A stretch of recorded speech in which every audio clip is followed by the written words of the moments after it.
Katulad ng Golden State Warriors, gustong-gusto rin po ng Miami Heat itong si Klay Thompson. Pero mayroon po silang problema bakit hindi po sila makapag-trade para sa kanya. Kahit na bumaba ang puntos nitong si Klay Thompson per game, yung kanyang ina-average, yung kanyang defense, medyo hindi na po ganoon kaganda sa kanyang panahon sa Golden State Warriors. Pero kung patungkol sa shooting, kung ilalagay mo siya sa labas ay magagawa pa rin naman niya ang kanyang trabaho mga idol. Kaya nais po ng Miami Heat na makuha siya at ilagay sa kanilang rotation para magbigay ng dagdag shooting option. Ngunit dahil po sa kanilang pag-trade kay Giannis na nagpakawala sila ng maraming mga manlalaro at mga draft asset, kaya nahihirapan silang mag-execute ng trade kay Klay. Ang Dallas naman ay nais po talaga nila ng trade para kahit papano ay mayroon silang makuwang kapalit kay Klay. Ayaw po nila ng buyout. Kaya sa ngayon ay maghihintay na lang muna itong Miami Heat mga idol kung darating man ang araw na magiging free agent na itong si Klay Thompson. Tandaan mga idol na hindi lang po sila pati yung Golden State Warriors ay gustong makuha itong si Klay Thompson.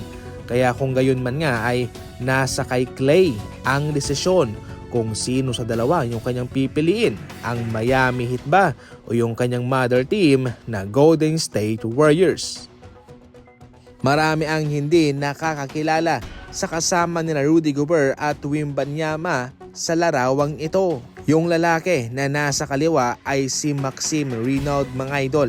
Player po siya ng Sacramento Kings at isang French player. Kaya nandyan siya sa larawang iyan. Center din po mga idol ang kanyang posisyon.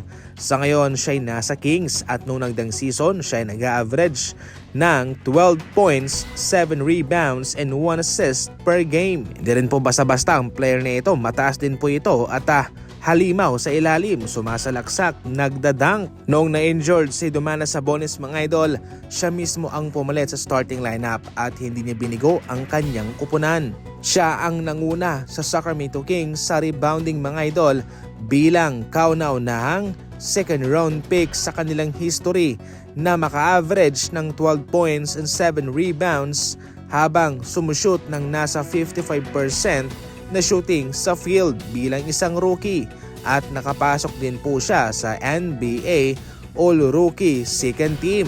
Aba, magaling talagang batang ito mga idol. Ang pinakamagandang performance naman niya ay noong Marso mga idol kung saan nanalo pa siya bilang Western Conference Rookie of the Month dahil siya ay nakapuntos ng 32 point laban sa San Antonio Spurs. May potensyal itong si Maxime Renaud mga idol Kailangan niya lang talaga ng development pa mga idol para sa Kings.